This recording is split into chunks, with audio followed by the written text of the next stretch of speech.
Yes, welcome, Gilbert.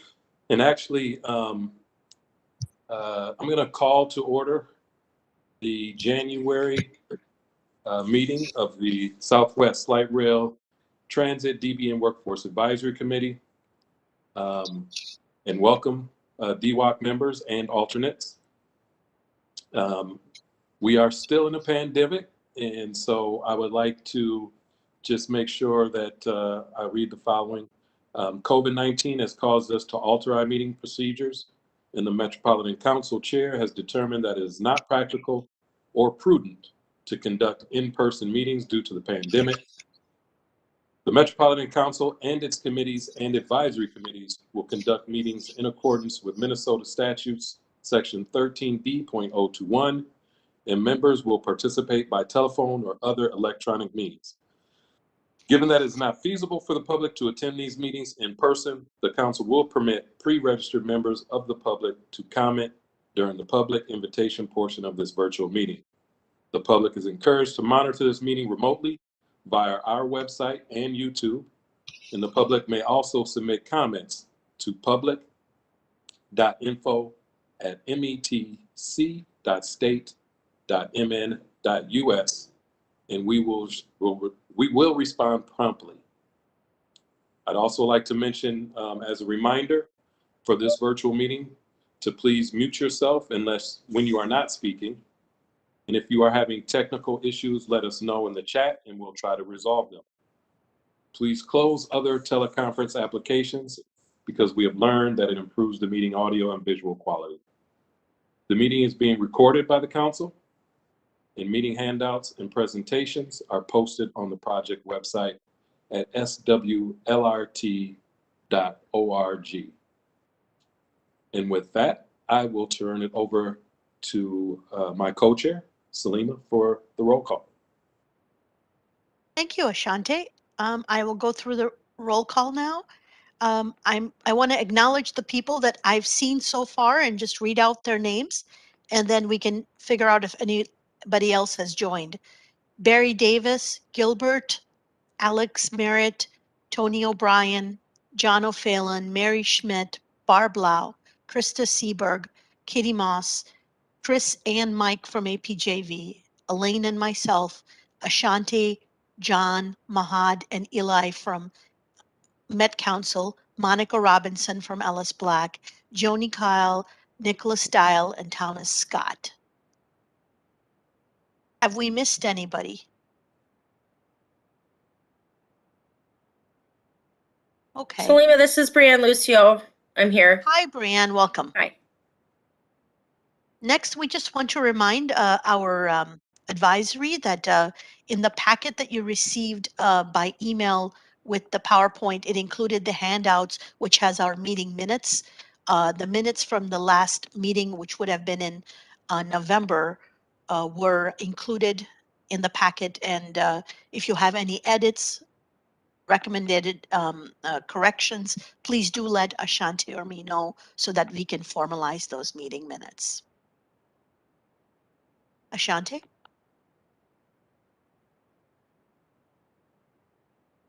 Thanks, Salima. I think a lot of us are probably still in shock, just relative to the passing of our brother and committee member, Mel Reeves. And we definitely wanted to take the time to remember Mel and celebrate Mel, not just for his contribution to this committee, but to the community and the constituency that he served. He was definitely a tireless advocate and proponent for social, economic, equity, and justice, well respected. And yes, we just wanted to make sure that we took the time to remember him. Personally, I first became acquainted with Mel through my work with the Minnesota Department of Transportation and the MnDOT, or the Minnesota Collaborative. And Mel was definitely one of the innovators in that committee. He brought a lot of ideas, and from his work, there were several subcommittees and others that were committed really in making sure that we as public servants and public entities are held accountable and also hold others accountable for our external programs, services, and benefits of doing business with government and public entities. Mel definitely brought his perspective, and he would definitely let you know when he felt that you were not meeting your responsibility or being accountable where necessary and required. But one of the things, or one of many of the things that I appreciated about Mel is his criticism, when it did come, was never personal. It was always about the work and always about the people in the constituency that he represented and served. And also, I also appreciated that, anybody can be critical and offer criticism. However, Mel was one of those people who was also willing to join in on the work that needed to be done. I do recall he several times pulled me aside. In one of the initiatives, he said, Shanti, let's connect offline and work on this barbershop thing, this outreach. And, we were able to work together on many initiatives. He was always willing to not only highlight any issues, but also bring solutions and help bring those solutions to fruition. He will be missed. And I don't want to hog up all the time, but definitely will be missed. Salima? Thank you, Ashanti, for those beautiful words in memory of Mel. I can speak to the fact that when I was given the opportunity to serve as the co-chair, one of the first people that took me aside and helped me understand the history of workforce participation was Mel, and he spent time really being a mentor and helping me in many, many, many ways that I cannot even account for at this time. In addition, I had the privilege of sometimes giving him a ride to the next place after our live meetings. And one of the things I learned about Mel is that he left our meeting and went to another meeting. Every single time I was dropping him at a different location. And that speaks to the kind of energy he had, that the work was never done in his mind. And I feel like in some way, what we do for workforce participation in many ways is trying to live out his legacy and the work that he did. And so I hope that that part of Mel lives in us, that spirit lives in us. And I want to open it up right now. Ashanti and I wanted to give our advisory members and others a chance to share any memories they may have of Mel.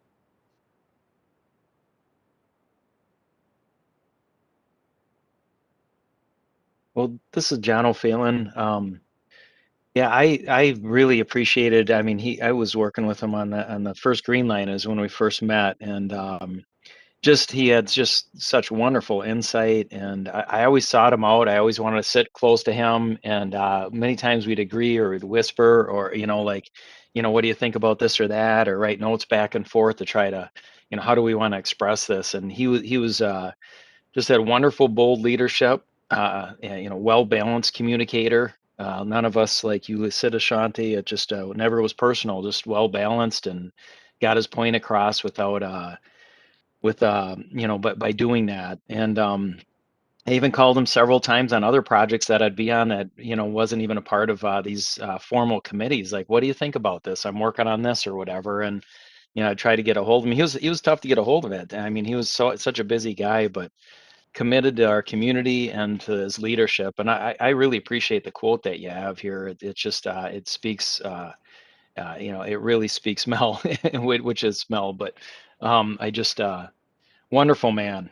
He's been in my thoughts and prayers and his family since this occurred. It's a sad, hard loss.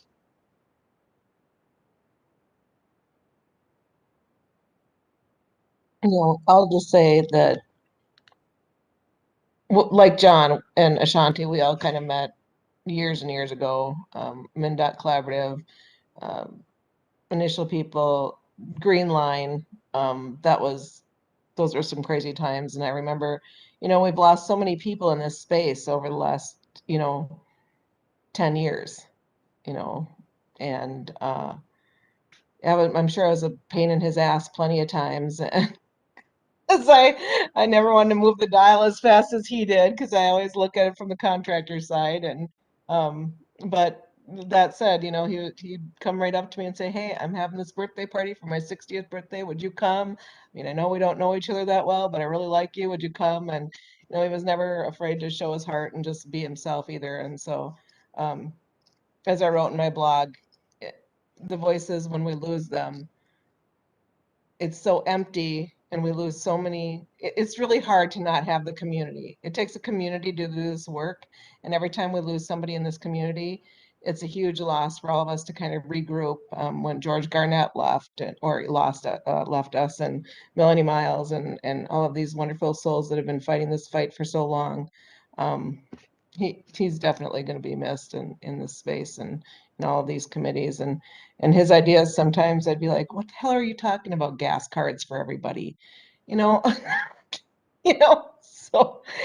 but it was always the best of intentions, and have me look at things differently than I had before. And I think that's the big thing that he did for many of us. It's, recognize our own privilege, so to speak, or whatever, and say, I had not thought about it that way.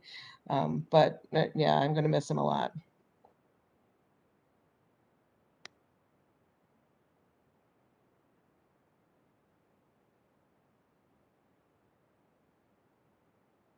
Can I speak? All right. So I met Mel probably 3-4 years ago, just prior to this SWLRT committee or group being formed. He had called our office at Hennepin County. He wanted to meet somebody from the county who was going to be on this advisory board, and wanted to express to us his concern about county money being involved, public money being involved from Hennepin County, and making sure that the communities that are within Hennepin County were going to be represented on this project. From the workforce perspective, he was very clear about it. He wanted to make sure that all our commissioners knew about the upcoming project, and were passing on information about this workforce opportunity to people in the community. We met once in person, and you can't say he's one of the guys you cannot tune out, because the nature of his request is going to be in such a professional way that you can't say no. And of course, why would you say no? He had good intentions. At the committee level, one of the things I observed about this gentleman is that he never wanted to. He wanted to hold public agencies accountable, for sure, and never wanted to let go of the gas. Wanted to make sure that accountability was being addressed at every month. It speaks to his opposition to any cancellation of meetings. He wanted to make sure that these meetings were regular and reporting was regular. Nothing should disrupt the effort to hold agencies accountable for the work that they have to do. He is going to be missed. I observed his work from afar sometimes, and it's just outstanding. But I just want to say that we all have to take courage in the fact that this is a man who stood for what he believed in for his community, and we should take the mantle from here and move on. So may his soul rest in peace.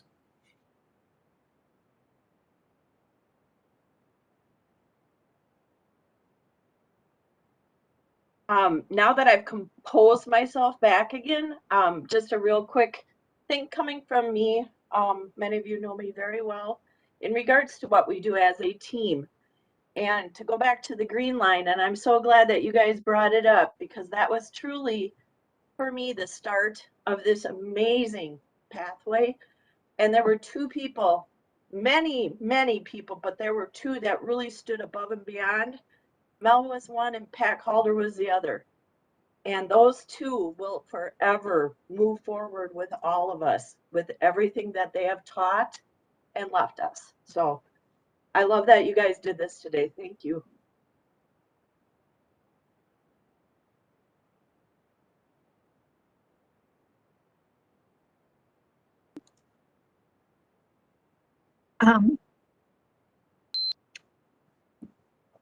Like Shante, I also met Mel when I worked at MnDOT. We worked there together. But it was long before the collaborative. You know, we went through a period in contract management office, now the civil rights office, where we were under a lot of scrutiny and things were difficult, not only for the staff in our office, but for the DBEs. And Mel quietly came and supported us and talked to the legislators and behind the scenes helped set up the collaborative.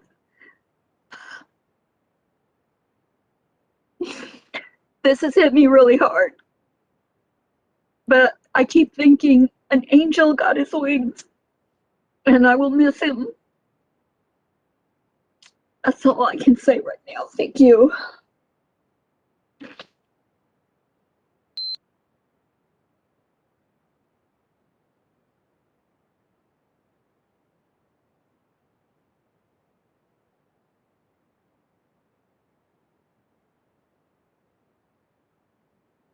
Just want to check to make sure if there's anyone else that wanted to speak.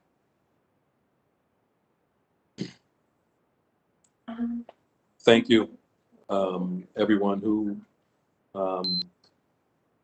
took that time to provide your memories and thoughts of Mel. It's really something that Barb mentioned, you know, that made me think, you know, especially around this time in the new year. We always greet everyone and say Happy New Year. But during this pandemic and during these last couple of years, a lot of our friends, families, and loved ones didn't make it through the year. And it's just a reminder, and, you know, to make sure that we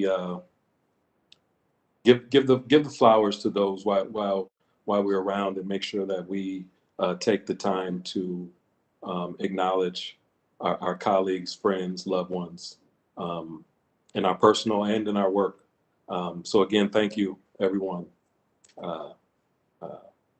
that took the time to speak. All right, so any kind of transition from that is going to be difficult. So I don't envy Mr. Scott for having to come on next, but Thomas Scott and Barry Davies are here to talk about and give the update for Building Strong Communities. Thank you, Ashanti. Yeah, I kind of thought about that transition and hope that I could do it justice. I actually had the pleasure of engaging with Mel only a handful of times, but one of those times, like Salima mentioned, was actually giving him a ride to his next meeting. And so each of those times, I always felt a deeper responsibility, though, to just to speak up and become more of a change agent. And so I work in the HR Workforce Development Department of Met Council, and am currently serving as the program manager for Building Strong Communities. So I'm hoping that through that work that, you know, we are speaking up more and we are helping to just improve conditions for people in our communities. So many of you may know that Building Strong Communities started out as LRT Build, and with an emphasis on placing people onto the Southwest Light Rail project. When that project was delayed, we kind of had to pivot and rebrand our focus to making sure that we were being more intentional, not only for women, opportunities for women, people of color, and veterans, but getting them into union apprenticeship opportunities that could extend well beyond projects. Again, we definitely want to recognize the importance of our projects throughout our state by making sure that people have sustained employment and careers beyond those projects is definitely a focus of building strong communities. Jason, if you can go to the next slide. So we do that through apprenticeship preparation. We recognize that the historical entryway into construction was less about what you know and more about who you know. And so we have the support of the Minnesota Building and Construction Trades Council, as well as 15 affiliated trades that are all working to help people from our community to get their foot in the door to a career in the construction industry. We're going to leverage those relationships to provide opportunities for individuals to interview with the unions and contractors that are supportive of the projects and the work that we're doing throughout the state. Next slide, please. So one of our partnerships, as Christa mentioned, we don't do this alone. And we've got the affiliated unions, we've got North Hennepin Community College, we've got Twin Cities Rise, and a host of other stakeholders that are in support of building strong communities and helps it to be a successful program. But North Hennepin Community College administers the educational portion of our program. During this time, individuals don't necessarily have to make a decision on day one on which trade they think might be best for them. We expose them to 15 different trades so that they learn the different pathways that are opportunities for them. And towards the end of the program, they're empowered to be able to make informed decisions on what they think might be best careers, as opposed to hearing that, you know, one trade pays more than the other and making that decision based off of pay, and then realize that they really don't like the job. So again, we try to expose them to that and help them to be aware that all the trades pay well, but you want to pick the trade that you can see yourself getting up doing every single day, you know, for years to come. And so we can go to the next slide, please. Here's a list of the affiliated unions that are in support of building strong communities. The cool thing about this is that we've got all these trades in support, all at the table at the same time, and they're not only our training partners, but they have a vested interest in the success of this program. They are using their financial resources to support building strong communities, and they all have an expectation that at the end of this program that our graduates will be representing each of the unions listed here. I'll show you a quick video, and then after this video, I'll continue with the presentation.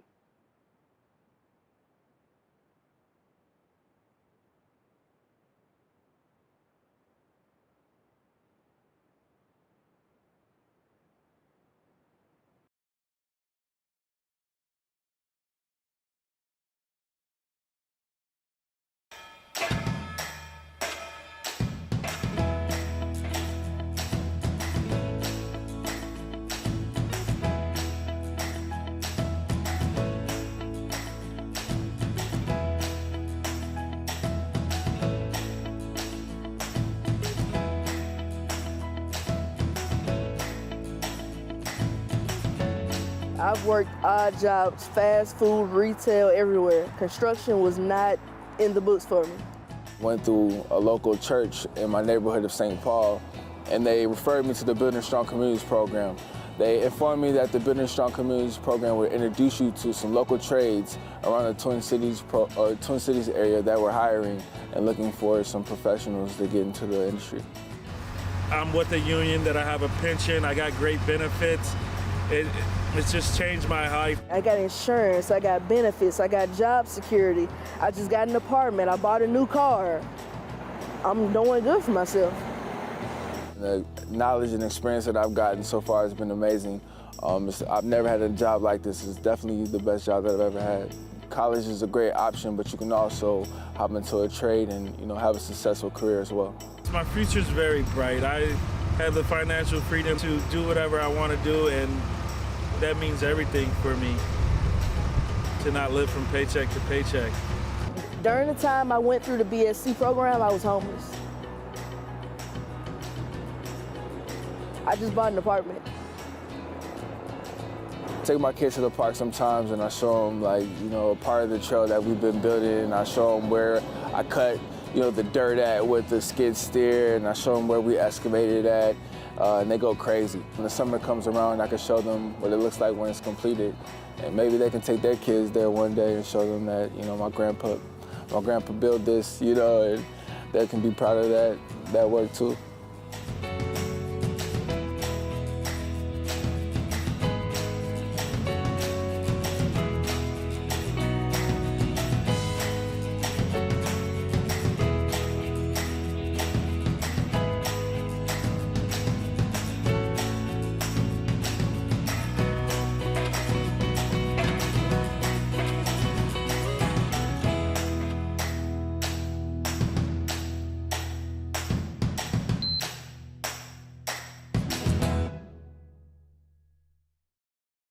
All right. So, Christa, I saw you smiling every time Chevy had something to say. I feel the same way. I love that video. It's just fulfilling to know that I had something to do with, you know, each one of their journeys.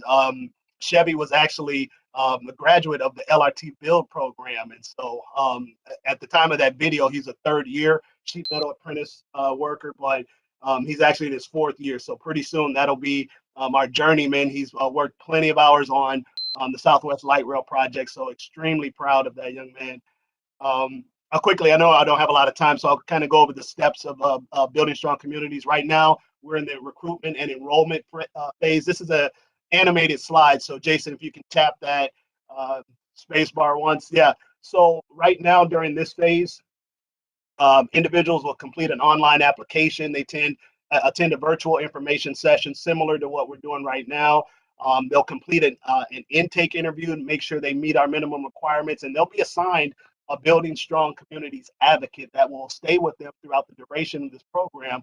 But more importantly, once they are actually placed in their apprenticeship, retention is a huge focus of Building Strong Communities. It's not enough to just get placed in the job or on a project and then, you know, 30 days later be out of the industry. So we want to make sure that we're addressing the challenges that our first year apprentices go through, and that they know that there's support, not just from the advocate and the rest of the BSC community, but their union and everyone else that's a stakeholder in the success of our apprentices. So moving on to step 2, this is a virtual classroom and exploration phase. This is administered 100% virtually.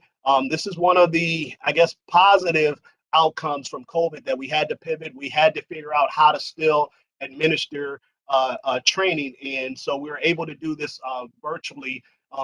North Hennepin Community College delivers the technical industry portion of our training. They will invite panelists in from each union to discuss the nuances of the unions, of their trade, what it takes to be successful. And then also Twin Cities Rise, our partner, delivers the emotional intelligence part of the training. And this is important because, as I mentioned, we're deliberate about our efforts to recruit women, people of color, and other individuals that may be underrepresented in the construction industry. And you might find yourself as the only woman on a construction site, or maybe you're the, you know, only person of color, or maybe you're just the youngest person on that construction site. And there's going to be some challenges that come with that. We want to make sure that those challenges aren't so great that you end up reacting to those challenges as opposed to responding properly and still staying in the industry. We want to make sure that you're able to come to work the next day, the next week, the next month, and you make it through your apprenticeship, knowing upfront that there's going to be challenges. We do have a physical awareness day. We'll make sure that each person fully understands before they get into the industry that there are no easy trades. You're going to spend all day walking, moving material, bending, twisting, and, you know, doing the work. And you know, guess what? When you get into trades, you got to get up and do it again the next day. So the physical awareness day is extremely important. You can click the space bar, please. Before moving on to the hands-on portion of our training, we will administer a drug screen. We have panelists from the industry come in and interview. These are not screening out interviews. These are actually coaching opportunities to meet people where they are and to prepare them for the industry. We have the capacity statewide for 80 individuals to go through this cohort. We fully understand that not all 80 will make it through. that maybe even at the physical awareness state, that some people may bow out and say, this is not for me. But again, we'd rather have them do that during this process than to work one day on the job and then decide that it's not for them. When you get to step 3, if you can hit that space bar, please, Jason.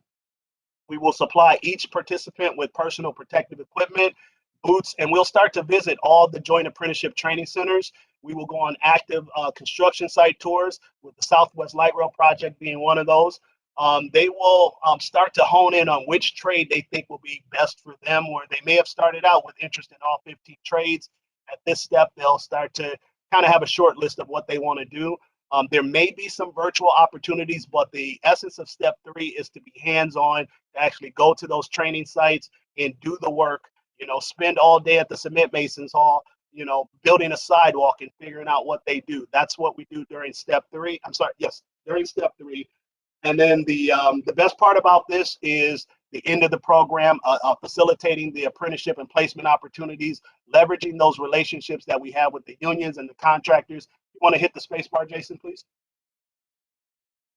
Yeah, so again, we know that the first year is the hardest part, so we want to try to reduce as many barriers as possible. So if they get a tool list that says they have to show up day 1 with $200 worth of tools, Building Strong Communities will take care of that. If they've got to have initiation fees to the union, we'll take care of that to reduce any of those barriers. And then that 1-year post-apprenticeship report support is, you know, probably the biggest part, because getting into the industry doesn't mean that you're going to stay there. We know that there's going to be challenges, but we don't want individuals reacting to those challenges. We want them to know that there's support for our women, our people of color, and every one of the apprentices that finishes our program. But we also want to be there to celebrate their successes. There'll be a lot along the way, and the 1-year support is just a minimum. As I mentioned, Chevy's our 4th year apprentice sheet metal worker, and we're still in constant contact with him. So next slide, please. Program requirements: you must be 18 years old by this summer. You have to have a high school diploma, GED, or equivalent, be able to pass a drug screen. You have to have a valid driver's license and reliable transportation. As we know, that is an industry must.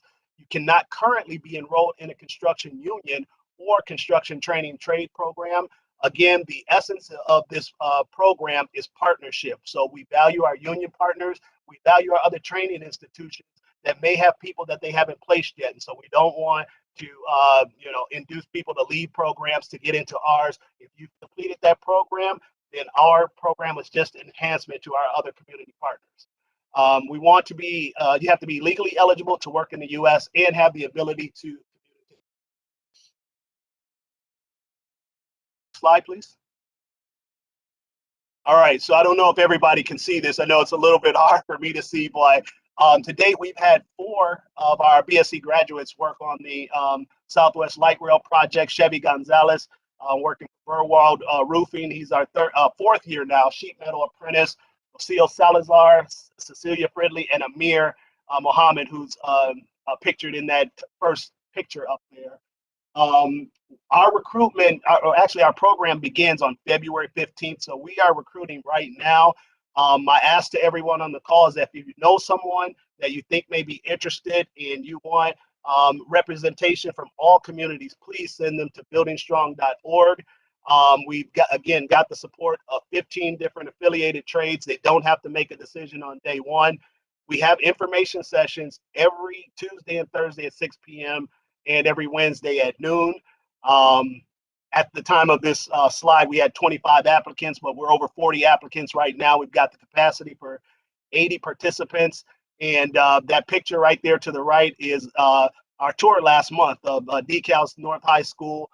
We took that high school group to visit the Hopkins portion of the Southwest Light Rail Bridge. We'll go on many more tours, but they had a great time. And I think that's my time. Barry, is there anything that I missed? Anything that you'd like to add? Yeah, I would quickly. I know we're running short on time.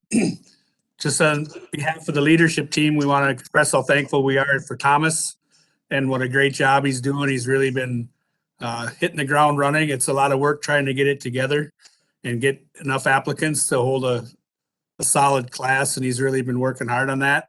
And one of the groups that we failed to mention, it was the joint venture and Christa.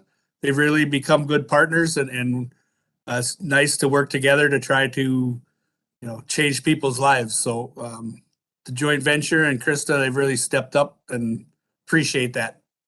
Absolutely. Thomas, I wanted to let you know that during the Human Rights' summer on-sites that we do to interview different workers in the industry, we ran into the Minger first year Cecilia. Ah, nice.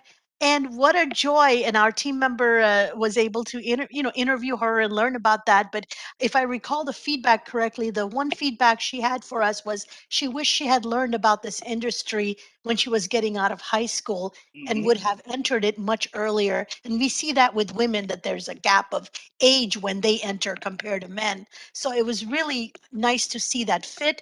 And Minger was really excited that hopefully they will find more people, BIPOC and women, who can enter their company. So Oh, they've already thank put you in for that in good a work. request. Yeah. Thank you. Thank you for that, Salima. So if you guys don't mind, since there is a piece here for questions, and I think the timing is right now, instead of further in the meeting, part of my piece was going to be about building strong communities, because of, and Barry and Thomas, all of you guys, I can't say enough about the program and about your values regarding your each individual values regarding the program and opening your arms to our partnership. It is extremely exciting. You saw the picture of decals. I wish we could have blown it up, because to see the smiles, not just on their faces, but on Thomas's and our field guys that were out there with us on a very messy day, it was awesome. But what I really want to say moving forward is, when they talk about the recruitment right now, you guys, this is a program that is proven. It works. It has validity, and it has such great strength behind it with the union representation, the contractors, the government and stuff. So really, when these guys are asking us to help share the recruitment pieces, if you need any help with any verbiage, contact me, because that's all I've been doing the last 2 days, by the way, guys. But the other piece too is to hear and to see about those that we have on the project currently. We also have a couple more that'll be joining. We have a 49er that's going to be jumping over to being transferred to the light rail project. But what we're really excited about is when graduation rolls around for Building Strong. By the time graduation comes mid-May, right around there, guys. Yep.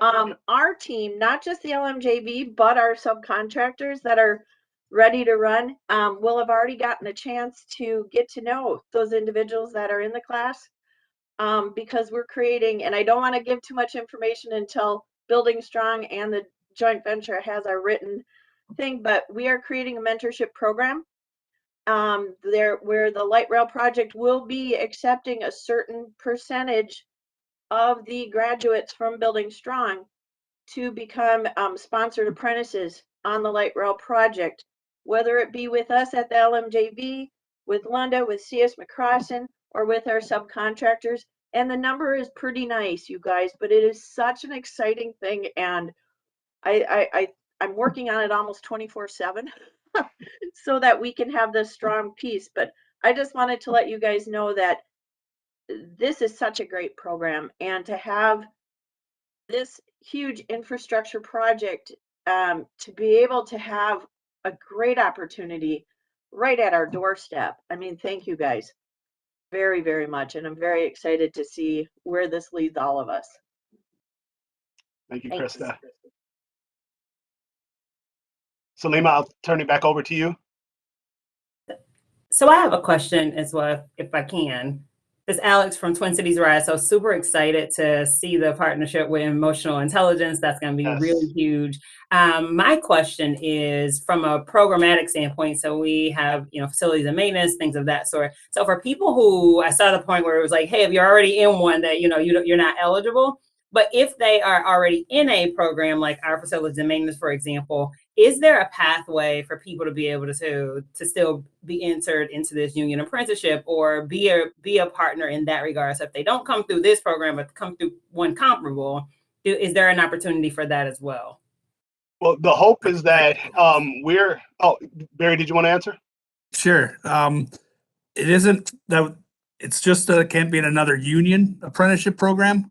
They can come from any community-based organization. In fact, we encourage that, but it's just membership in a different union is what is not allowed, because we don't want to be taking from other unions and their work that they're doing.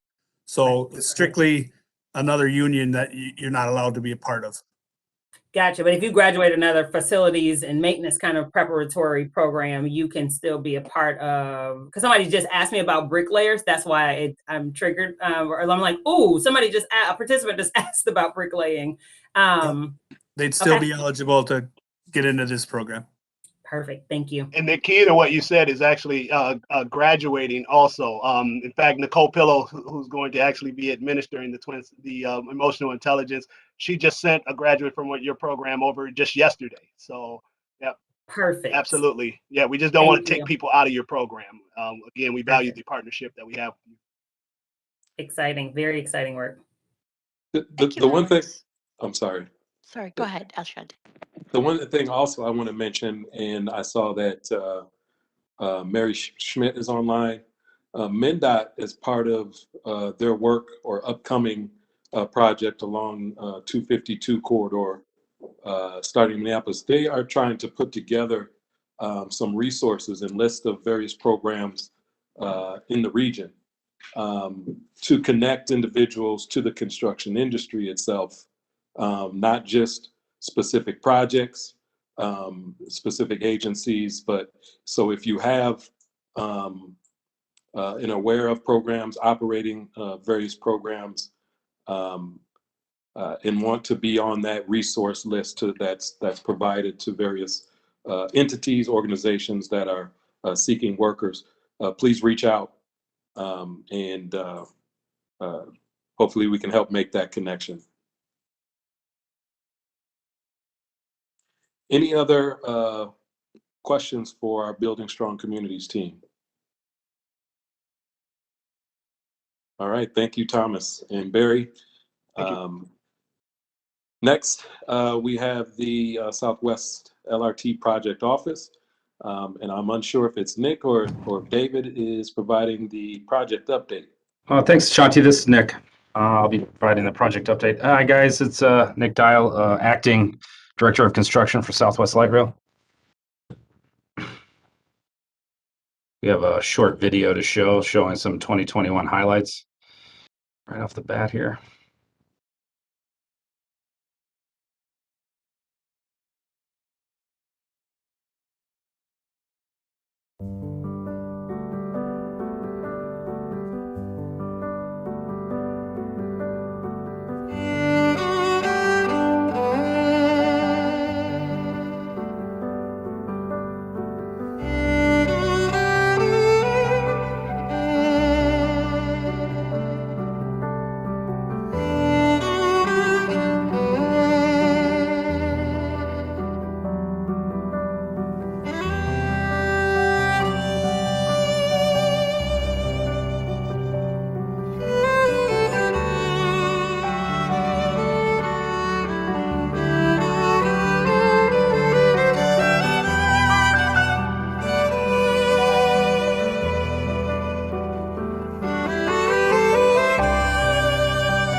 So as you can see from that video, a lot of hard work going on in 2021. And we'll continue that construction into 2022. Google And Fi, a phone thanks to plan everybody by that's on Google. this call. Fi And has unlimited LMJV plans is that fit your a daily partner usage. in getting this Simply project Unlimited is constructed. our most affordable plan. We can For move on to some more some progress over the last month here. And somebody bring the slideshow back up.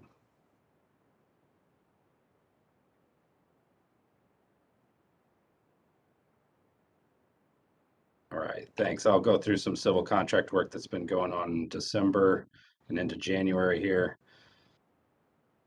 Next slide. This is a Southwest Station. You can see there's some masking that's been set up to help protect from winter conditions on both stairwells on the east and west side, and also in the station platform as we continue work on the Southwest Station. Next slide. Here's Golden Triangle Station, kind of sitting dormant over winter time, waiting to do some detectable warning tiles. You can see the little forms on the side of the platform there, and then do the topping slab and finish up doing some glazing and other finish work at this station site next spring. Here's the girders that were set over at the Minnetonka Hopkins Bridge last month. This is a big milestone for the project as we completed substructure construction for this, the longest bridge, about 3,000 feet along, the longest bridge on the project. And so substructure is complete, setting girders and starting the superstructure, all the deck work for this bridge. Next slide. So you can kind of see all the girders that were set along this bridge for the superstructure, and there's a little bit of gap in the middle, and that's because we have to do a slab span across that section for clearance over a private trail. Next slide. Here's some more photos of the girder placement, picking this girder and setting it into place. Next slide. Here's at Excelsior Bridge. You can see the white post-tension duct banks and then the green rebar sections as crews are getting this area ready for concrete placement. Next slide. Here's another shot of the Excelsior Bridge where you can see the bridge deck formwork on both sides. You can see some workers up on lifts checking on the concrete and filling any bug holes adjacent to the concrete box girder there, and then you get the scaffolding section in the immediate front part of the photo. Next slide. Here's at the Southerly Connector Bridge, and then over on the left side you can see some formwork where there's continuing wall construction and getting that formwork in place and getting ready for concrete placement. Next slide. Here's a photo of Beltline Boulevard Station. You can see that Gunner Electric's got their the little wagon over there, and as they're completing some electrical work, and we're also doing some roofing work in this area, and we'll do the architectural retaining walls. You can see the rebar coming up on the station platform there, and the architectural walls will get placed in the spring. Next slide. Here's the secant wall construction work where we're doing some secant drilled shafts immediately adjacent to a secant neighborhood. On the left, you can see the parking garage that we're up really tight next to, and then on the right, you can see the TC&W freight railroad tracks. So pretty tight corridor for this secant wall construction. Next slide. Here's the other drill rig that's further to the east, and that's immediately adjacent to the townhomes over at Sika. And so we are completing that drilled shaft work in those secants using both drill rigs simultaneously. Next slide. Here's the excavation at the Kenilworth Tunnel. You can see crews placing some bracing to ensuring that the supportive excavation on both sides of this tunnel is safe and working order so that we can complete excavation throughout the tunnel. Next slide. And then here's some the girders that were set along the LRT portion the Glenwood Bridge. I think most of you guys are aware the Glenwood Bridge here is a series of 3 bridges. On the left-hand side, you can see that's the roadway bridge. That's like right next to the crane. And then we've got the LRT bridge that'll go through the middle of Glenwood. And then on the far in the distance there's the west side of Glenwood that will be constructed in this next construction season. Next slide. Moving on from civil, we'll talk about some systems contract work. Here's the traction power substation site being constructed by Aldridge Parsons joint venture and their subcontractors. And so this is adjacent to the Valley View Bridge in Eden Prairie. Next slide. Here's our traction power substation 307 enclosure that's in factory production. Next slide. And then here's some foundation installation that's being coordinated and completed in Hopkins and adjacent to the Blake Road LRT for that crossing house. Next slide. For the Franklin O&M facility, we've got some photos from Ellis Black. Ellis Black's construction work. Here's the maintenance shop open for service, currently being utilized by Metro Transit. Next slide. It's the new maintenance bays. Next slide. And then here's Ellis Black workers installing a beam for supports adjacent to the new rail control center that was constructed. So that's one of the last remaining work activities while we punch out and close up the Franklin O&M modifications contract. Next slide. I'll turn it over to Ashanti. Thanks, Nick.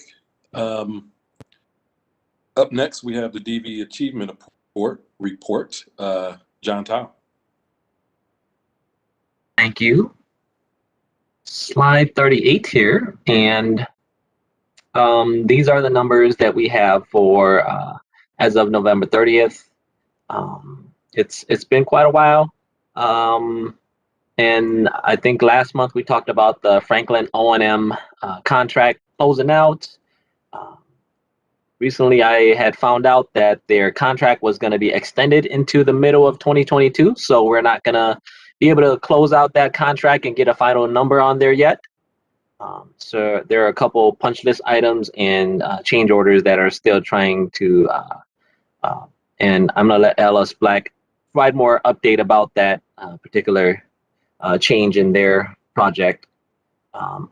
But aside from that, the projects are building up a good amount of space between the goal that was set and then their current achievement, which helps us out in case any unforeseen activities or things occur, and just builds a buffer. So I think that that's a strong position for us to be in as we are over halfway into the project, and still there are also a couple of things that are going on with the scheduling for rebaselining the schedule for civil and systems. So that's kind of my update for the DBE participation. We are also, staying in contact with DBEs and trying to help them navigate some of the challenges that they are encountering. And then, 2022 presents a new year of construction, so we will be doing DBE site visits with the DBEs and continuing to monitor and support them as things occur on the particular project.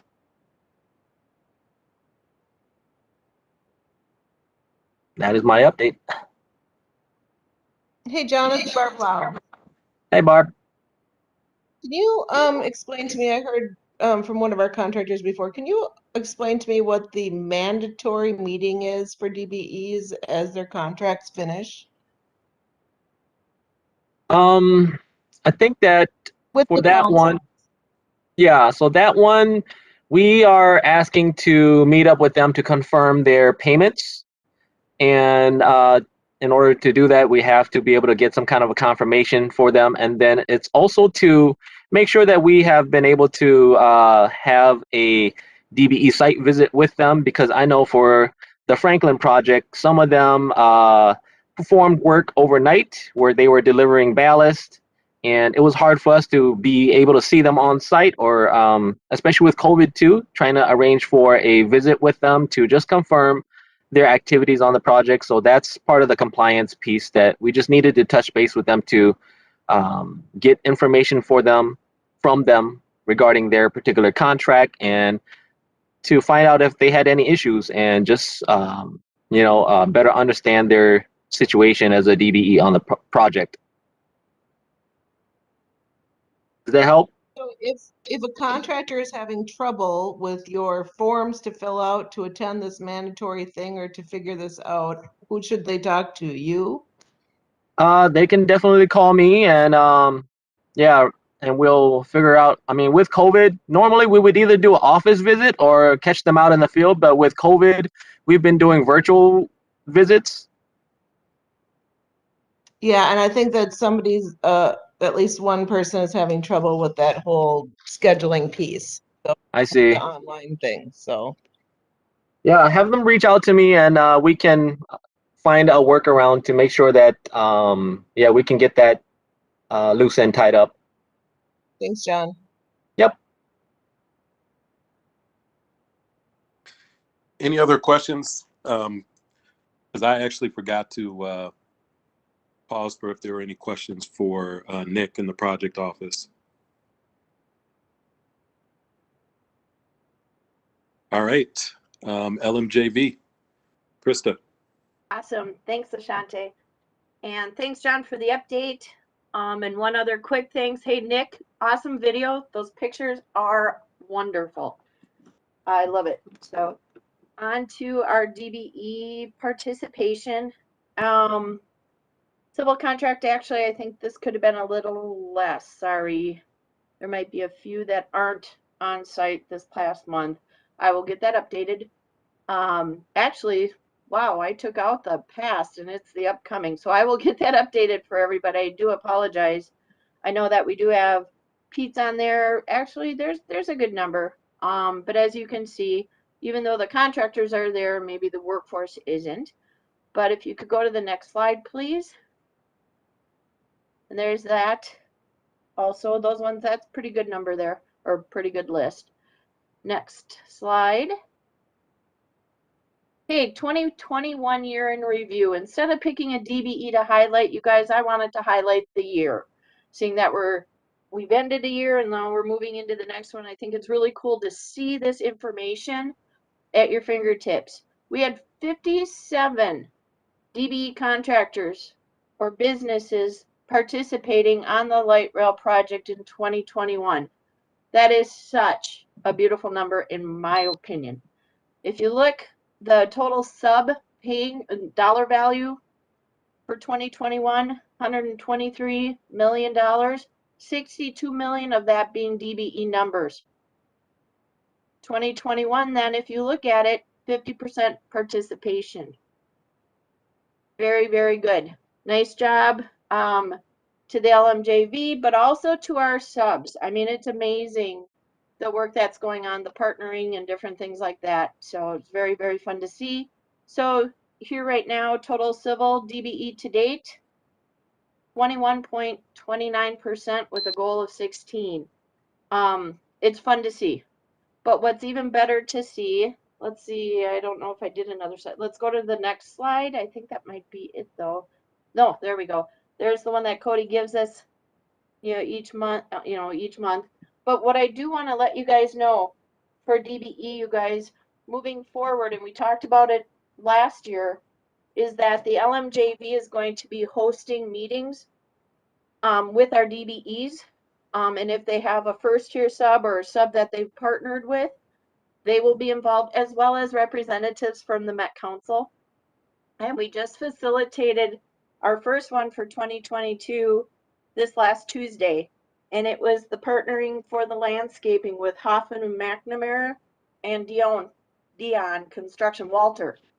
I think it was a very good closure from the past meeting of the hiccups, but also the amazing good faith efforts the support that Hoffman and McNamara has been continually supplying Walter and his team, but also an action plan moving forward on taking the pieces that didn't work so maybe well and improving on them moving forward. And it's not just the LMJV or the partnership there, but it's also the relationships with the Met Council. I think it was a very proactive, successful meeting. The moving forward is we've created that we will be, our team, representatives from the LMJV will be checking in regularly with both Walter, but also with Hoffman and McNamara to make sure things are going smoothly. And if they aren't, you know, what can we do to help facilitate improving? We are going to be doing that with other DBE subcontractors moving forward. So, and I look forward to updating you guys when we have those meetings. Any questions regarding any of that yet?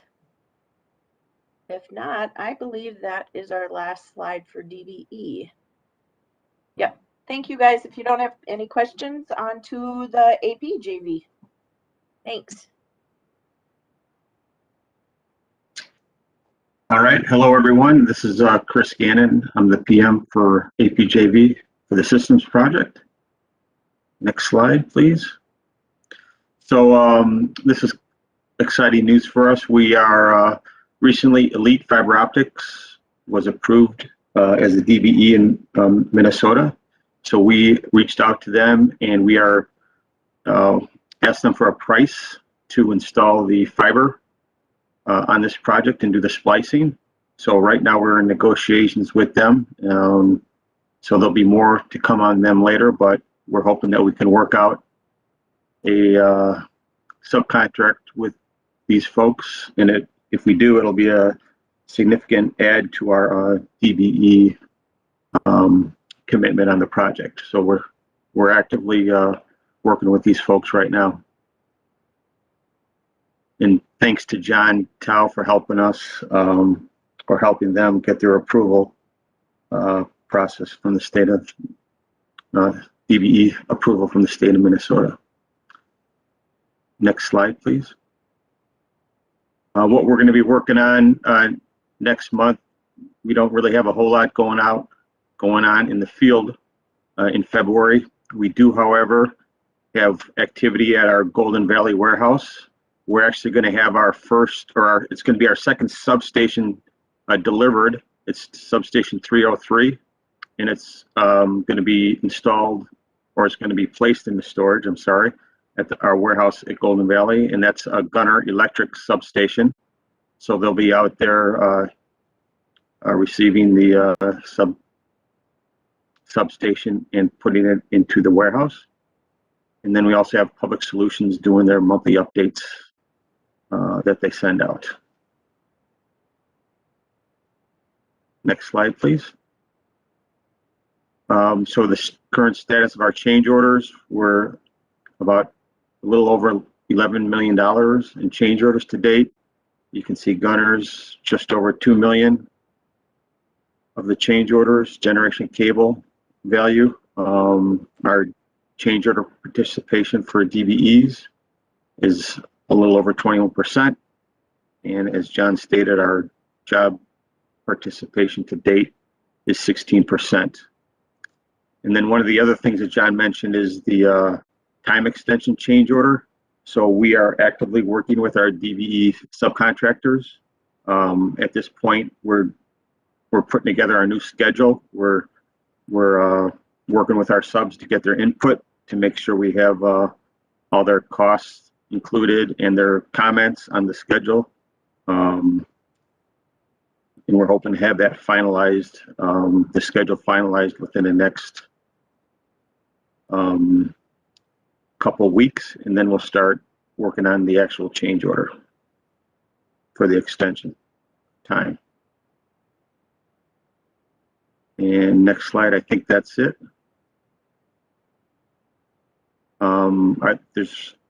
Are there any questions for APJV on the systems? If not, I'll turn it back over to Ashanti.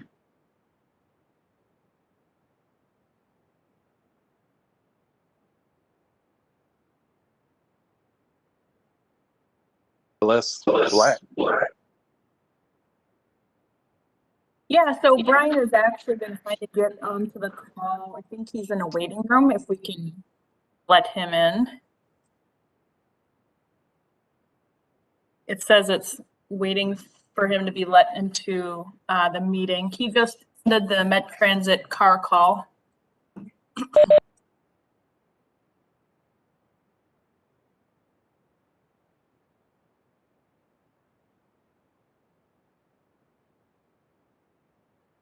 All right.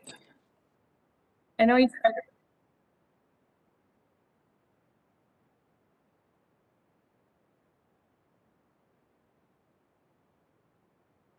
All right, well, I might have to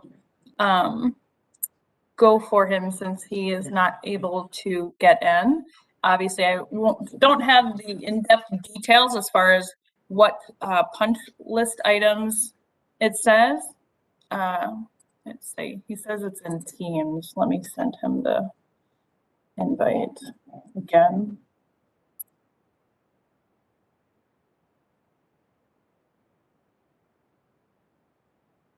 I'm just gonna see.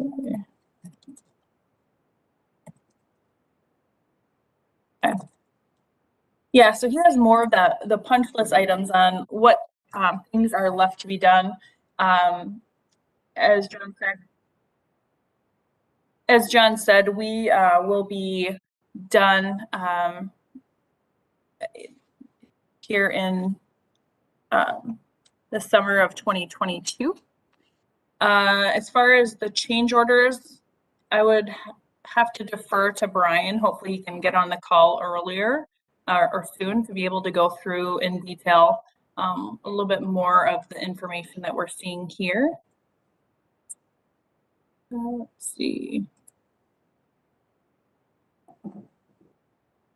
Sorry about that, guys and gals. Let's see if he got the invite.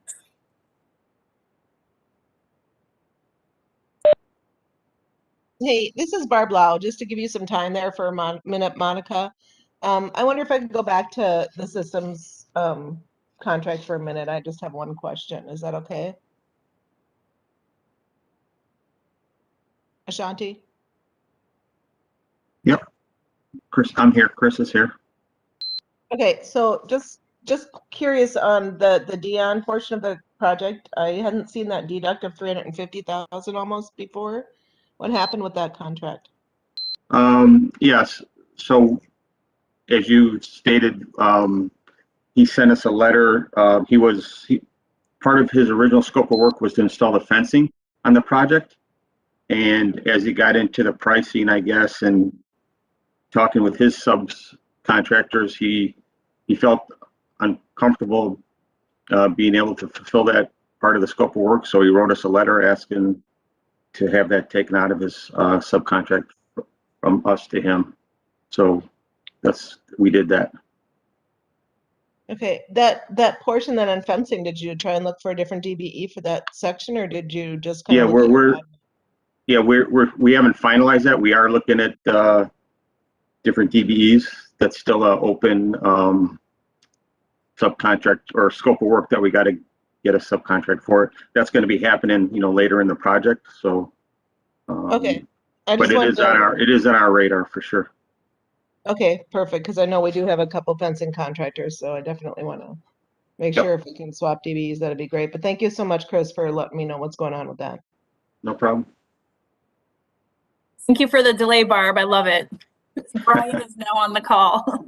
Teamwork makes the dream work.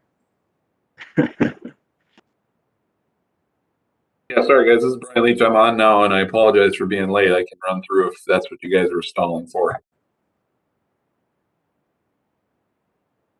All right there. All right, so here's the current update on our contract. It's that 40,287,000 you can see there.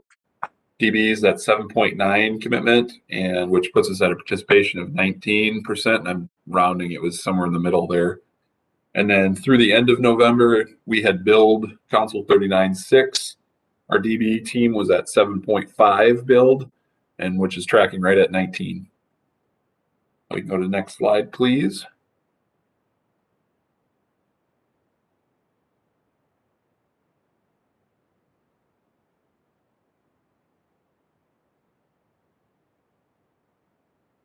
Go to next slide, please, whenever you get a chance.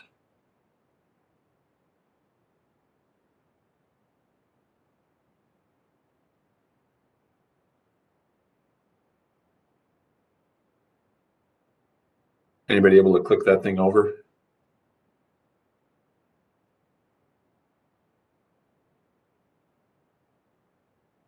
Oh, there we go.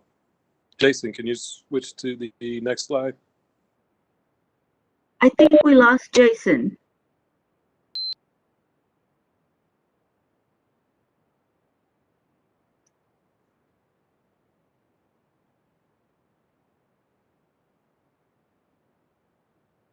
Well, that's okay. You can keep backing up.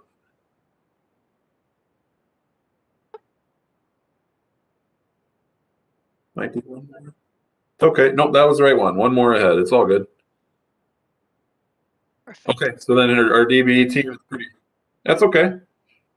Our DBE update is pretty weak because we really don't have any work going on right now. We were done on site. Our overall substantial completion for the project was December 7th. So that meant everything was done. They've accepted it. They've moved in. So it's literally been punch list work, which is a handful of subs here or there. Our team kind of picking away at odds and ends, labeling, cleaning up, touch up paint. So yeah, there's not really much to go through there. So it's a small team kind of day to day. So if you want to do the next one, Jason, unless there's questions. Brian? Questions for Franklin? Brian, it's Barb Lau, of course. Hey. How are you doing? Good, you? Good. Say, just curious, I know obviously we're waiting for unpaid. Is the amount unpaid mostly retainage stuff at this juncture? Which month are we talking? The balance of what hasn't been billed? Well, I'm just kind of looking at the November 30th pay app, and I know that there's always that lag in payment, etc. So I was just kind of wondering if a lot of what any DBEs would be waiting for is retainage stuff yet and final pay app, or what? So on our November pay app, we negotiated with council to be allowed 3% of our retainage. That means they would keep 2% for correct major punch list, all gets done, O&Ms, labels, you name it, kind of the miscellaneous closeout stuff. So on our November application that we are submitting, that's been in process since early December, is 3% of the retainage and our draw for that month. So it's a big one. And then there's another challenge that we're going through with an underbilling amount we'd underbilled the project for the last 9 months. We're trying to correct that. It's got the accounting team spun up a little bit. Does that answer your question, Barb? Yeah, it does. Yeah, I know. I just want to say, I know there have been a lot of hiccups in this, and again, you guys, from some of the toughest critics, were graded a B on this project. So I do appreciate all the hard work you did. I know it's been a monster, and as we're getting to the end of you guys, I just want to give you a shout out for that. And I know I've been a pain in your ass too. So thanks for everything that you guys have been doing, and I bet you're looking forward to being done too. Nope, no problem. Appreciate the accolation and happy to be fair with everybody on it.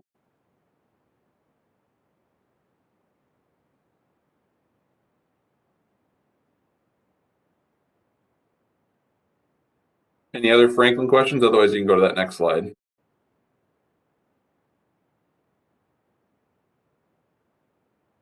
Okay. Thank you very much. We're ready for the workforce participation report. Elaine? Hi, can you go to the next slide, Jason, please? So for the civil contract in November, they worked 67,407 hours. And from the start of the project through the end of November, they've worked 1,816,613 hours. In November, they came in at 8.39% for women, and overall they're at 8.32%. And for POCI, they came in at 27%, and they're at 23.3% overall. 0.89% of the hours in November were unspecified, but from the start of the project, it's 0.6%. Next slide, please. So here's the breakdown. There were 601 hours for unspecified, or 1%, a little bit less. White women worked 3,544 hours, 5%. Women of color worked 2,111 hours, or 3%. Men of color worked 16,089 hours, or 24%. And white men worked 45,063 hours, or 66%. Next slide, please. The trucking that we counted, that's being counted on the civil contract from the start of the project through November of 2021. MBE has worked 26,477 hours. ZTS, 4,367 hours. Rock-on trucks, 1,244 hours. Next slide, please. On the Franklin project, in November, they worked 765 hours. And from the start of the project through the end of November, 110,412 hours. They had 6.01% participation for women. And overall, they're at 8.97. In November, they had 40.52% for people of color and indigenous people, which was great. And overall, they're at 23.16%. 1.96% of the hours were unspecified, and overall, they're at 4.67%. Next slide, please. So the breakdown was 15 hours for unspecified, it's 1.96%. White women were 42 hours, 5.49%. Women of color were came in at 4 hours, or 0.52%. Excuse me. Men of color were 306 hours, or 40%, and white men were 398 hours, or 52.03%. Next slide, please. For the systems contract, they worked 249 hours in November.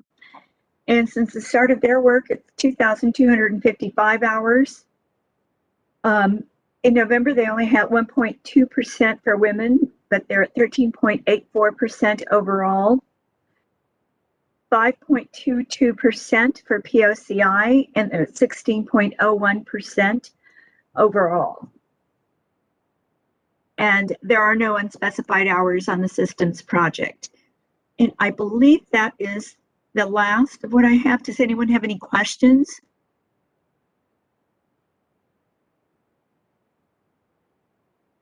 Thank you, Elaine. I did want to add, I don't know, I think it was Barb who asked how many DBEs have worked on the civil project. In November, there were 59 subcontractors, not just DBEs, but total subcontractors, including Lunda Construction and CS McCrossin. But without those two, it was 57.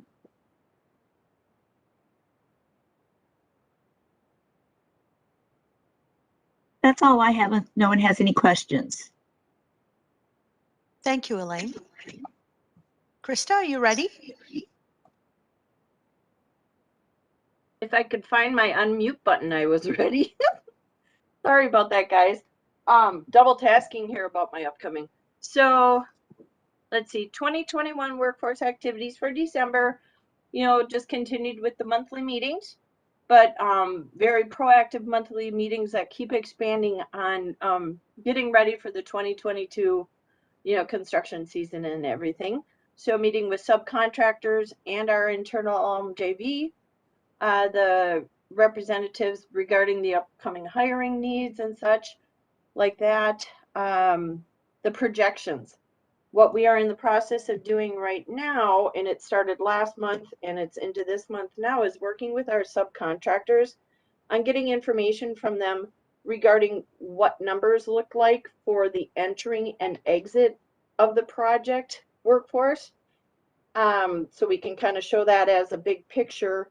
It isn't just about the new hires and transfers, but we're also looking at, the exits, and was it a transfer, was it a layoff, or was it a voluntary? So working with our subs on getting that information, as well as working with them on getting their projections for the 2022 season, and kind of a timeline also, so we know when they're going to be on site and when we can be offering a little bit more assistance than what we do on the regular monthly basis.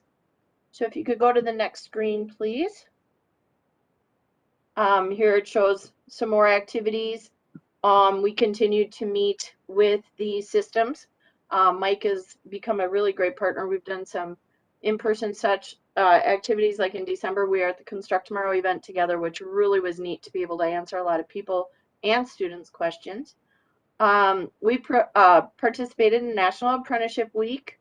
That was really a fun week for everybody involved. We highlighted on our project not just the apprentices, but the people that are mentoring them also, which was, it's really fun to give kudos to those teams that are really helping grow our workforce.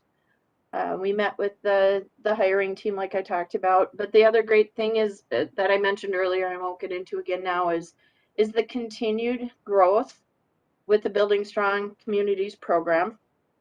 And then let's see, that's it for December. So if you could go to the next screen, please. Upcoming stuff, and it's growing in leaps and bounds. Of course, we continue with our meetings. The big thing though is the mentorship program that we are in the process of creating the actual written documents and expectations, checklists and stuff. The one thing I want to give you real quick regarding that, a little great taste, is when we do bring on these individuals, these graduates from the Building Strong program, they're not going to be just assigned a mentor. They're going to be a part of a mentor team. That we have our two field leads that are part of our planning committee. We have safety involved, but then they will each be also have a superintendent, a foreman, and a Building Strong Communities representative, and myself. So they have a really neat team, to go to.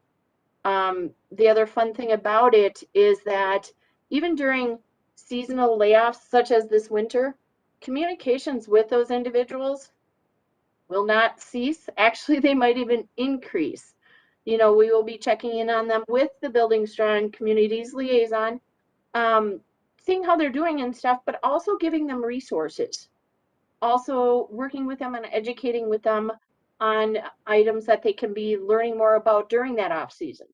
Again, this is being formalized, but these are things that we are committed to doing, which is very, very exciting. So in the upcoming near future, I want to let you guys know that in February, the light rail team, including, the LMJV, and we don't know exactly what it's going to look like, but we have been asked by Dunwoody to have a couple, they have their annual construction conference on February 17th. And the light rail project will be participating in at least 3 different breakout presentations. We don't know exactly what the topics will be yet. We have a meeting tomorrow with the Dunwoody team to start capturing what those topics will be and get working on the presentations. Those are remote presentations, so it'll be kind of exciting. The other big thing that we're working on is March. We have WIC Week coming up, the National Women in Construction Week, which is very, very exciting for our industry and extremely exciting for our project because of the magnitude of women we do have working in this on our project, both from field entry-level apprentices all the way up to our leadership team. Me, haha, just kidding. But various roles and our subcontractors. But also we're going to be partnering. The best part about it, I think, is great. And I don't think Jenny's on the phone call today. But anyways, we are going to be partnering with Women Build. Jenny's the program that Jenny's a very active part of, and they are partnering with us on the Thursday of Women in Construction Week. We are going to be hosting a tour/panel for the light rail ladies on the line. And we're going to be showing and talking about the various roles of importance that the women play on the light rail project, as well as the teams that are working with them. So that's kind of exciting.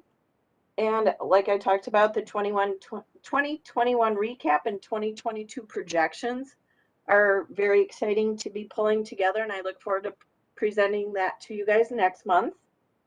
And the other thing too is working very closely with the Department of Human Rights, with Elaine, on creating some new processes for this next year, such as tracking our trucking firms. There are so many different trucking firms, and you know, to keep track of who and what and how big and how small and who they are. So we're going to be creating a kind of a new process. You know, we'll be testing it out with forms that, you know, they're able to fill out nice and easy, so that we have this file of who's working with who and what and how many. So that is it for now. Does anybody have any questions regarding our activities? Oh, if not, I think that, yep. Last year, I think around the March meeting was when you and Dale had presented for us sort of your work plan for the summer as the rehiring commences. Do you have some thoughts about how we could be having an opportunity to look at that and provide feedback as an advisory? So you mean an updated 2022 work plan? Correct. And then having, do you want to review it again, or did you want us to present it at this meeting, or what do you? I believe last year you presented it at the meeting, or at least it was presented that this was the work plan. These were the efforts, a rough projection, whatever projection you have of the workforce that you're expecting. And that way everybody's kind of, you know, all hands on deck, basically. Yeah. Well, that's kind of what, you know, when I say the 2022 projections, that'll be, yes, definitely. March would be great to be able to show you our 2022 projections and, you know, and work plan. Sounds great to me, Salima. Thank you. Yeah, Christa, we had asked that you present it to us at the Good Faith Efforts meeting before the advisory group meeting. I know we had talked about it back in fall. Yeah. Well, I'm the one who said I would do that for you guys. Yeah. And that's why we asked if we could push the Good Faith Effort for January, so we would have a little bit more of that put together for you guys. That's great, Elaine.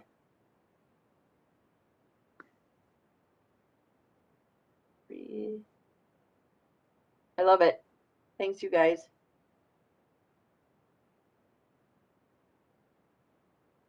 Thank you, Christa. Are there any questions for Christa before we move to APJV for the workforce activities? No questions, just a kudos to you. You've done such a fabulous job.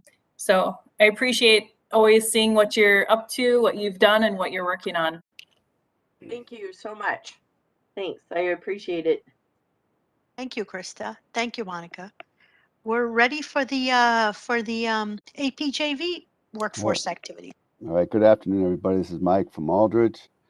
Hope everybody has a lovely new year. And I knew Mel from the SWLRT, so it was great to work with him. And I appreciate those words. And it was an apt saying that he had on the quote that you had there.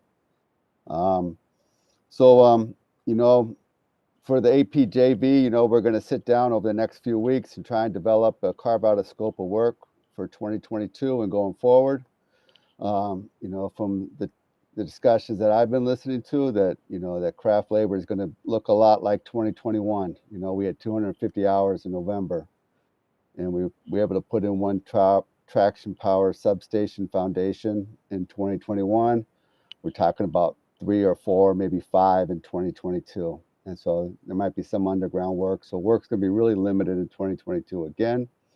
It was good to see Christa at the Construct Tomorrow in December in the event, the 2-day seminar. They had, you know, over 400 kids, high school kids a day bussed in to visit the trades. And it was a really good opportunity for those high school kids.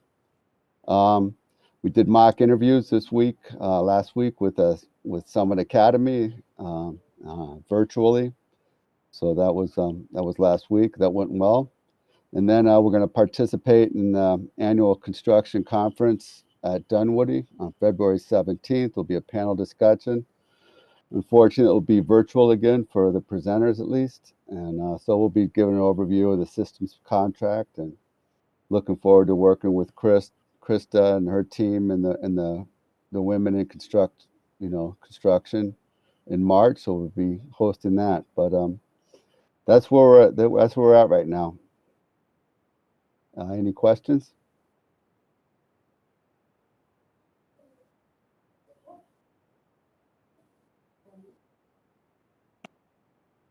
Thank you very much. Any You're questions for APJV? Sorry, Mike, I didn't mean to cut you off. No, I'd say thank you. Thank you. Okay. We're ready for the next slide. Monica, you ready? Next slide, please.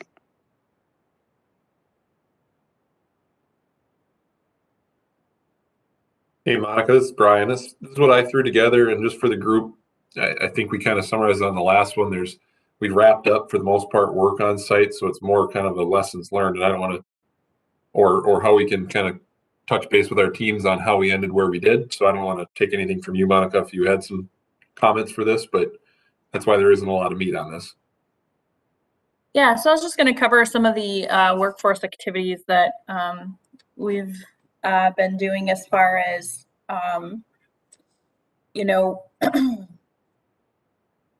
we actually added Juneteenth to last year. We did an educational around what Juneteenth is with our teams. And this year, we've actually added it as a day off in recognition, observation for Juneteenth. And going forward, that will be a day of observation at Ellis Black. We also have, we recently just closed through our merit process, looking at equal pay for everyone across the board, making sure that there's no pay gaps within that process. And then PTO enhancements. So we worked on PTO leave. We identified that a lot of the people who are coming into construction, they just didn't have enough vacation to, we're in a pandemic as well, right? And so giving them enough time to be able to have sick time and PTO time for when they need it. I would say our mothers have probably been hit the hardest in the workforce when it comes to the pandemic with children who are out sick. And so being flexible and creating a flexible work environment for them to either work from home or bring their children into the office and be able to continue doing their work. And so not only do we have our lactation room set up and going, but we also have different desk areas where they're able to bring their children in to work. And so that has been very meaningful for the women who've had, daycare, either their daycare was closed due to COVID or their child is teething and has a fever and can't go to daycare. Obviously, we recognize that and we want to be supportive. One of the other things that we are doing is we're doing a lot of staffing right now. We have a lot of roles. Ellis Black is growing. And through the recruiting efforts, Joni's on the call, we are looking at the BIPOC. We're looking at women. I want to diversify within Ellis Black. And so not only the roles on the field, but the professional roles within the office, challenging our recruiters who we have and talent agencies who we have working for us to find more women and more of the BIPOC that we can bring within Ellis Black. And we actually even opened it up to having them work remotely if there's no one in this area, right? We want to be able to find great talent and be able to diversify our team. So those are some of the things that we're working on our side to help really drive the workforce.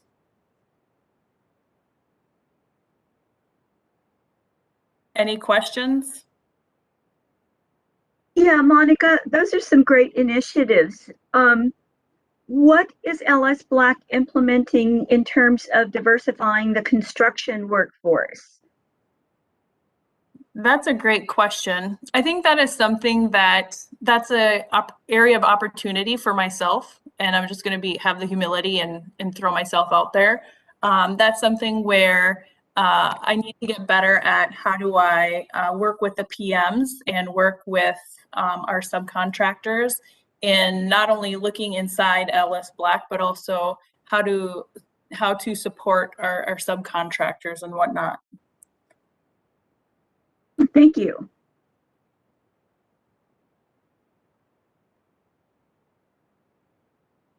Any other questions for Monica?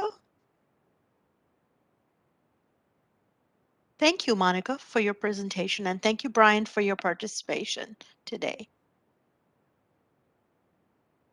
Next up. Salim, I got a question, not for Monica, but I didn't know when to ask it. But it's about workforce participation.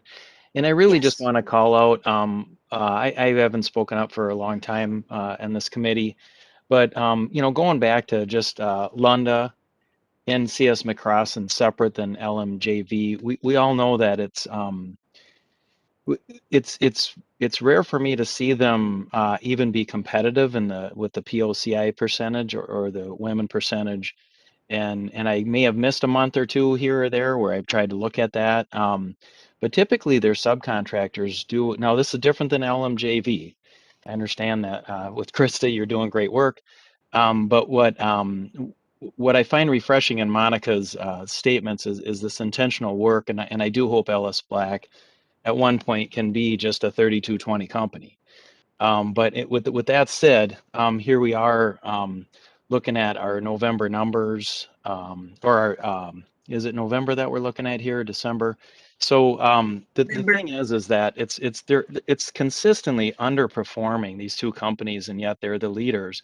And so I just want to just call it out again. I try to be quiet about it because I feel like I'm a just repetitive record, but it continues to show this, that we just don't, these companies have been around a long time, and we've talked about this, we've had discussions, we've presented top 10 companies are the underperforming companies with an amount of hours.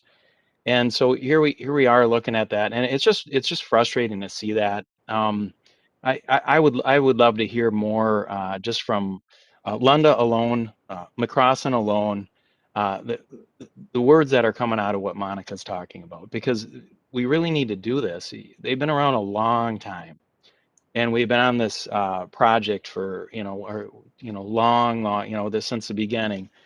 So here we sit, and they're still underperforming. It doesn't show leadership to me. In leadership, these two companies are the leaders in this, and LMJV is the top. I understand that, but come on. We really need to see those two companies make an internal move to just get their numbers where it's consistent, steady, and regular, and much better than those numbers. And so I'm not pleased with it, but that's just me as a member. Oh, hold on a second. I'm just trying to finish up here, but I just want to call it out. We don't need to discuss it. I've been through the discussions through this the last few years. We do the circle game. I'm just calling out again because I like to call it out every 4 to 6 months to let people still see those numbers from those two companies consistently underperform.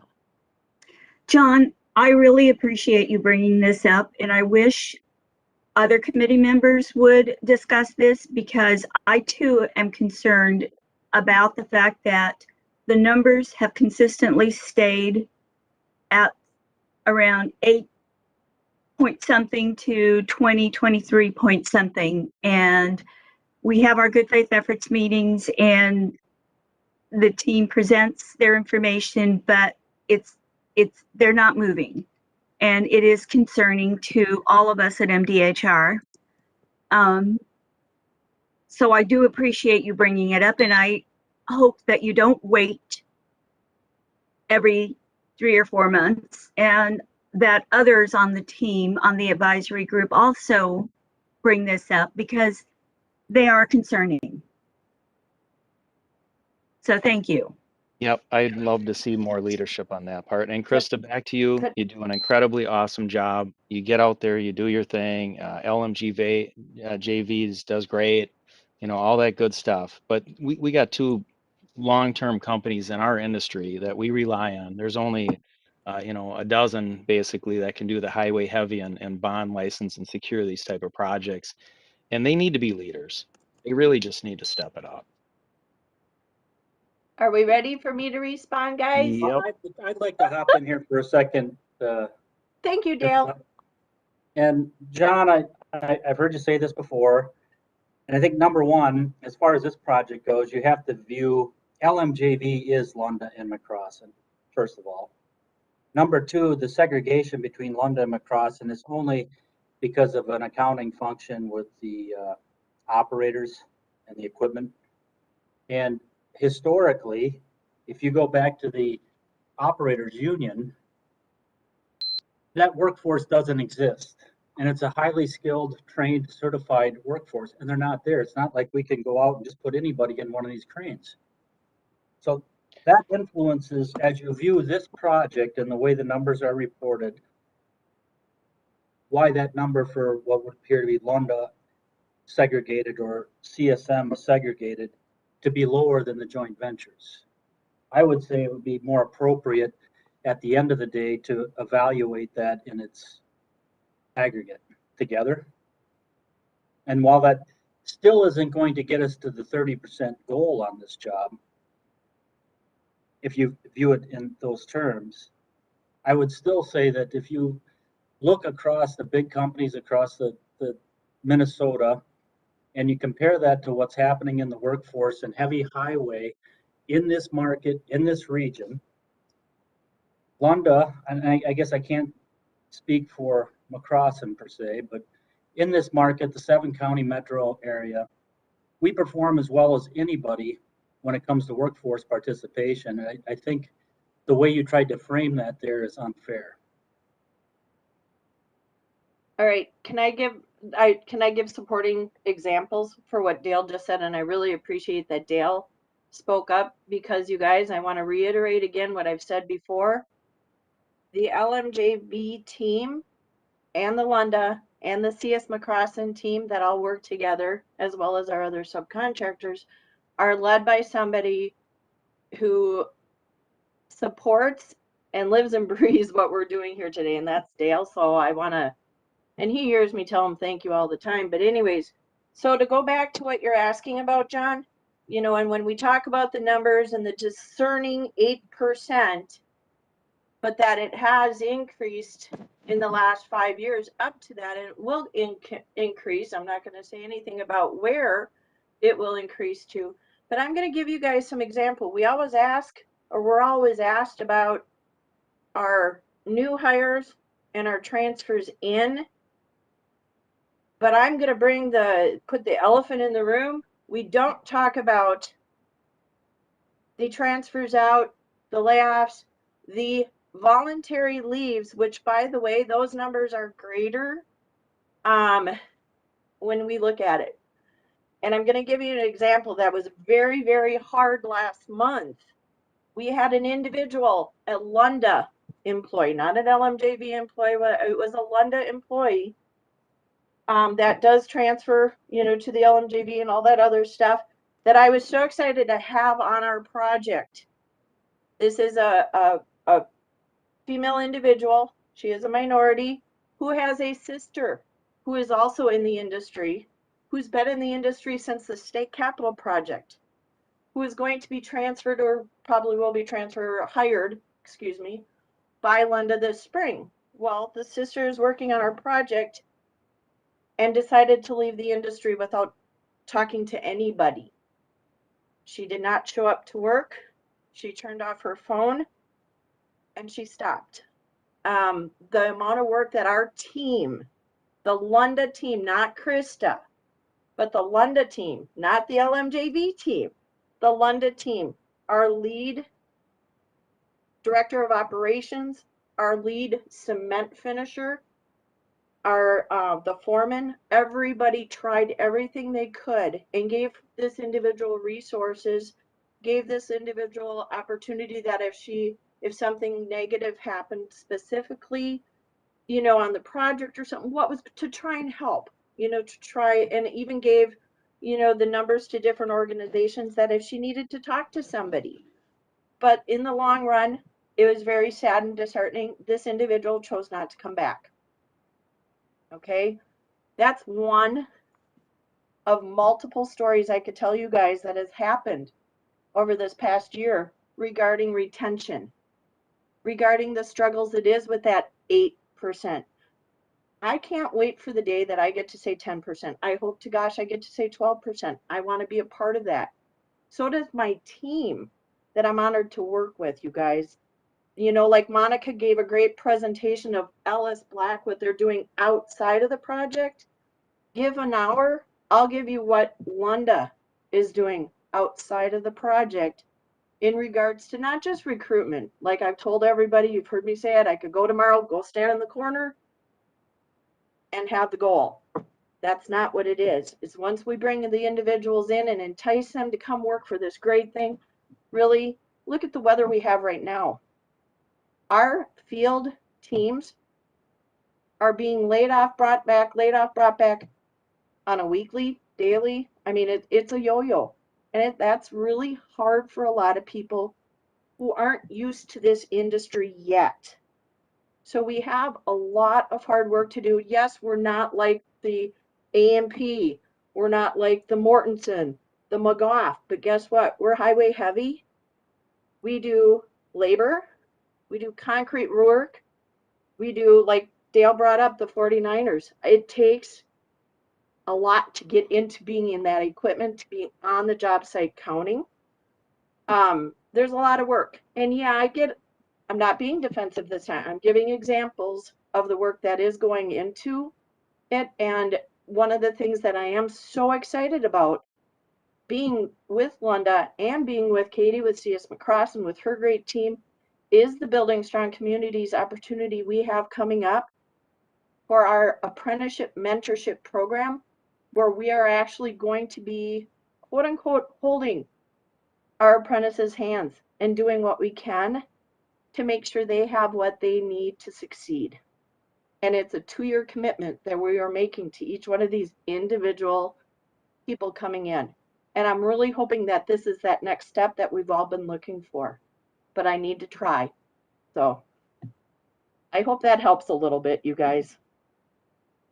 Yeah, thank you, Christa. This is Katie. I just want to echo everything that was just said in regards to that. And when you look at the numbers too, that they are broken out, London, McCross, and that's strictly operators, those numbers. And that is where it is really difficult to bring new people in, especially in high numbers at the same time, because there's that ratio of 10-to-1 for journey workers to apprentices too. So that's just another thing that we're trying to work to overcome and bring more and more people in, and then also retain our experienced, skilled journey workers to be able to train those new people as well.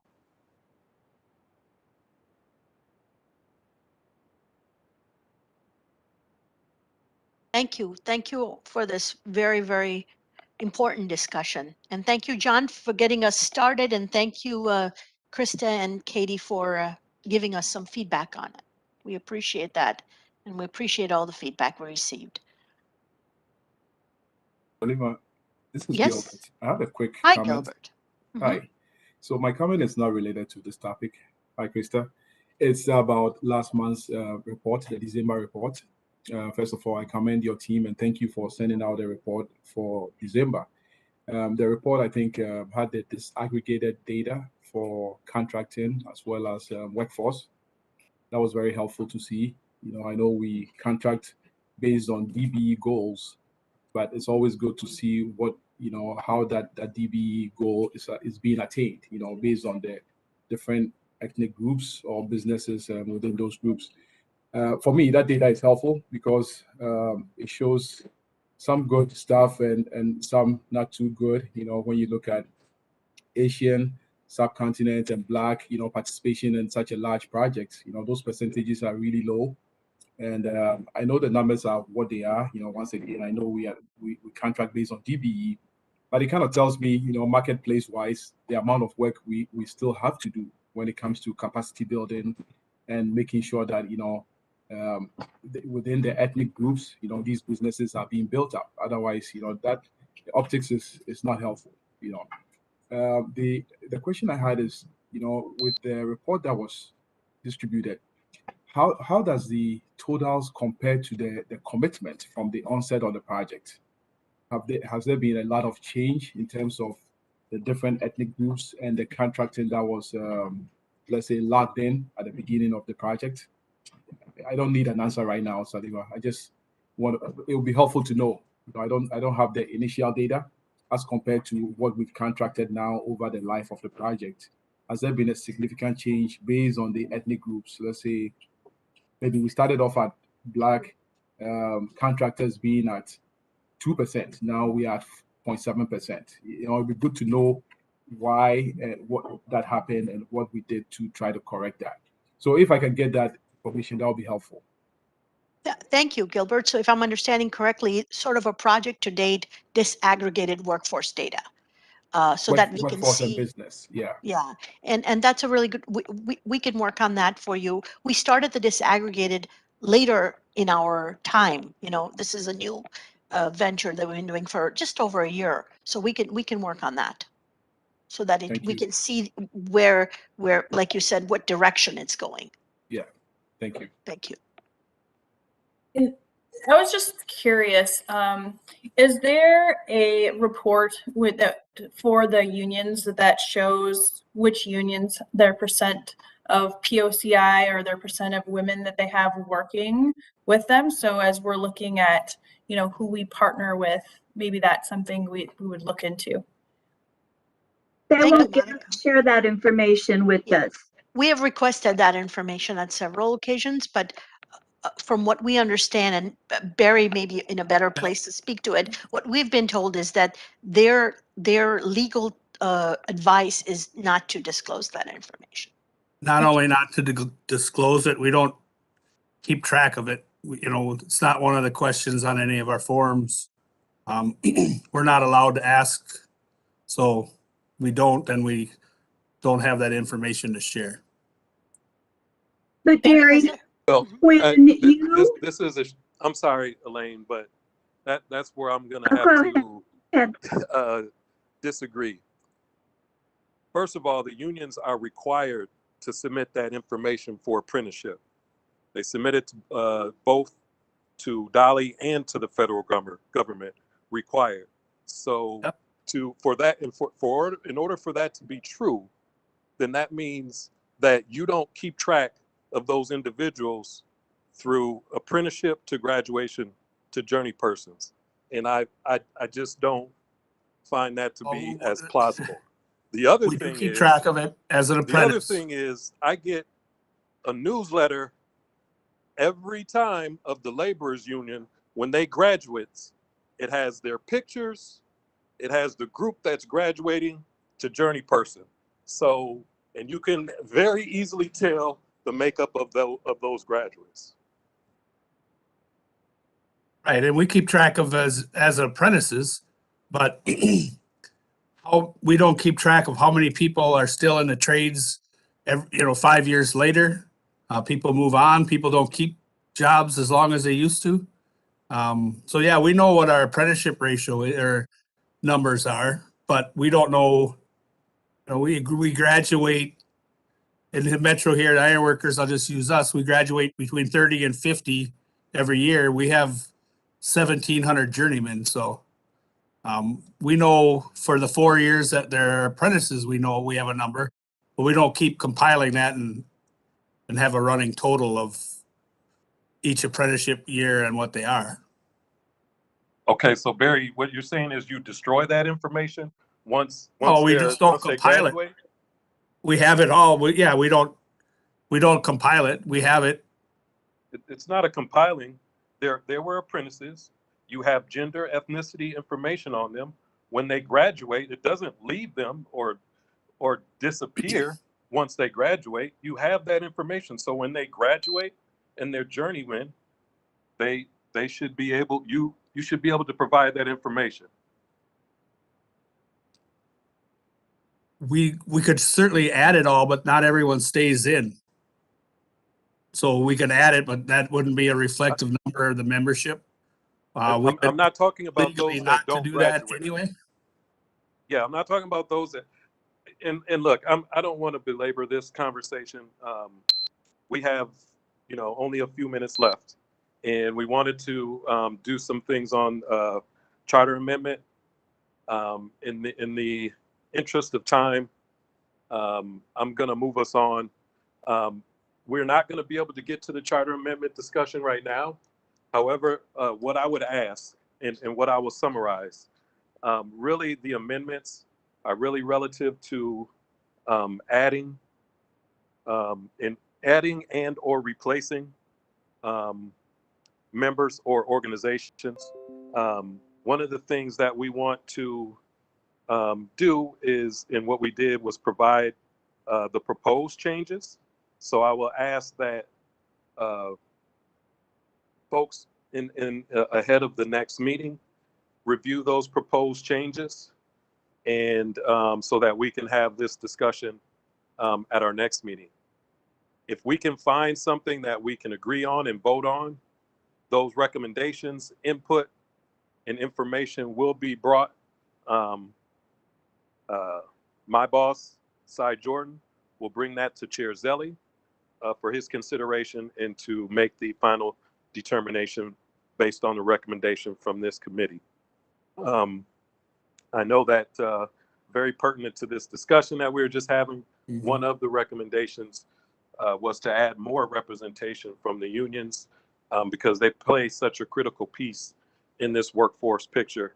And that was something that we gathered through surveying committee members. So that is our ask. Can I ask one question, quick question on that, Ashanti? Sure. Yep. The 3 additional union representatives on the board, who would be in charge of appointing them, or where would they come from? Well, I think, in terms of where they would come from and what unions that we would be requesting, I think would come from this committee. But I think relative to what I would recommend is looking at the workforce reports and looking at the hours and seeing where are the most significant hours dedicated in terms of participation on this project, and make that as a recommendation. But again, I think that's a decision that this committee should make, and a recommendation, and then the final determination and decision will be made by Chair Zelli. Okay, and that makes total sense. I was just curious to how it would work, and I think that's the best way to do it. The Minneapolis Building Trades is the entity that nominated me and appointed me to this board.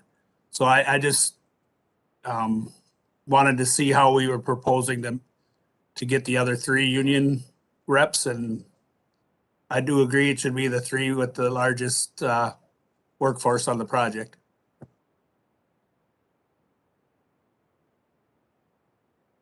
All right, we are 2 minutes past. So again, I want to thank everybody. I think this is good discussion, good perspective to bring. I do appreciate everyone's experience, perspective, and stay warm. And I will adjourn this meeting. Thank you. Thank you, Ashanti. Thank you, everyone. Thank you. Thanks, everybody. Ashanti. Thank you all. Thank you. Hi, Gilbert. Bye.